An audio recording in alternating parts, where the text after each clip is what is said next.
makahalata kayo na ang kinakalagyan nyo sa buhay ay hindi pala kayo dapat nandun. So, bakit po ako laging luoy? Bakit wala akong kabunga-bunga? Bakit nabobonsai po ako? Lahat ng mga katabi ko naglakihan na, bonsai pa ako. Siguro wala ka sa tamang lugar. Yung design sa'yo ng Diyos, cactus ka, tapos nandiyan ka sa tubigan, eto, malulusaw ka talaga. O kaya ikaw ay water lily, tapos nandiyan ka sa desert, di maluluoy ka. Ilagay mo ang sarili mo sa tama at nandun ang path of blessing.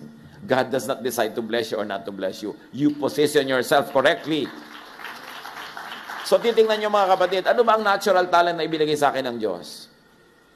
Yung magbibilang ka lang ng 12, kukunin mo pa lahat ng daliri mo at daliri ng katabi mo, please lang huwag kang maging accountant. Kasi hindi ka doon mabe-bless. Tingnan mo sa sarili mo. Ano ka? Ibagay mo sa ginagawa mo sa buhay at uunlad ka doon. Dapat nandun. Hindi yung gagayahin mo yung kapwa mo, iba naman siya, iba yung gift niya. Tumama ng lugar at magiging tama ang buhay.